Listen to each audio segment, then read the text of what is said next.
Good morning বন্ধুরা, আমার নতুন একটি ভিডিওতে তোমাদের সকলকে স্বাগত জানাই। তো দেখো, সকাল সকাল আমি রান্না বসিয়ে দিয়েছি। এদিকে বসিয়ে দিয়েছি প্রেসার কুকারে মটর কড়াই, তো আর এদিকে বসিয়ে দিয়েছি আলু। তো আজকে বানাবো ঘুগনি, রুটি আর থাকবে স্যালাড। তো তার জন্য আমি 5টা সিটি মটর কড়াই 5টা সিটি দিয়েছি, দিয়ে বন্ধ করে দিয়েছি। তো তারপর এখানে আলুটাকে ভেজে নিচ্ছি। আর রুটিটাই একটু দুপুরে নিয়ে যায়, তো তার জন্য রুটিটাই বানানো হচ্ছে। কখনো কখনো হয়তো ভাতটাও বানানো হয়, জিজ্ঞাসা করে নিই কী নিয়ে যাবে সেই হিসাবে।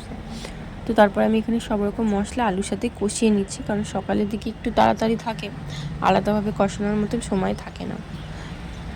আলুটা আমি অল্পই দিয়েছি।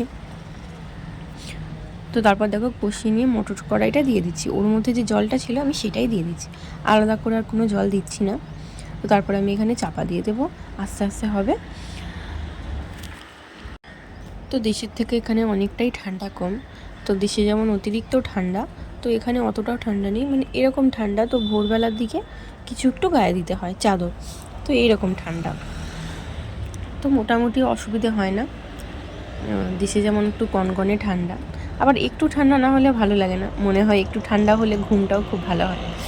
জানি না কার কার মনে হয়, আমার তো মনে হয় একটু ঠান্ডা বেশ হলে ঘুমটা ভালো হয়। তো তারপর দেখো, ঘুগনিটাও হয়ে গেছে, আমি টিফিনে তুলে নিচ্ছি, কারণ এটা তো গরম আমি প্যাকিং করতে পারবো না, এটাকে একটু ঠান্ডা করে তারপর প্যাকিং করতে পারবো। তো তার জন্য আমি ঘুগনিটাকে একটু টিফিনে তুলে নিচ্ছি।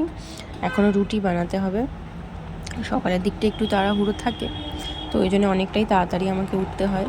ও আগে একটু যেত দেরি করে, তো এখন একটু অফিস তাড়াতাড়ি, 8:30 থেকে ডিউটি, সেই জন্য 6:45টায়, সরি 7:45 না, মানে বাড়ি থেকে পুরো 7:45টায় বেরিয়ে যায়।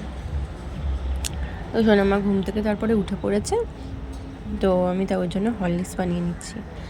আর দুষ্টপুরে এখানে বসে বসে ওকে একটা হাতে বিস্কিট দিয়েছি, তো ওই বিস্কিটটা খাচ্ছে, মানে আর টিভি দেখছে। খাওয়া তো দূরের কথা, বেশি মাখছে। তো সকালের দিকটা একটু হরলিক্সটা দিই, তো কখনো কখনো আমি বিকালেও দিই।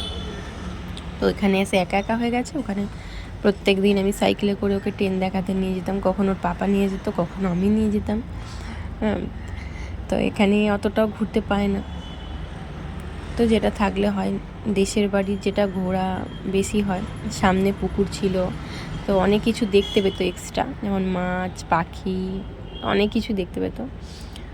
তো তারপর দেখো, এখানে মা বানাচ্ছে ডালের বড়া। তো এখানে স্কুল থেকে ডাল দিয়েছিল, তুর ডাল, তো অনেকগুলোই দিয়েছিল, তো ছিল সেটা। তো মাকে বললাম তো সেটা দিয়ে কিছু বানানো যাক। তো এখানে মা ডাল বানাচ্ছে, ডালের বড়া। তো ভিডিওটা কেমন লাগলো অবশ্যই জানিও, ভালো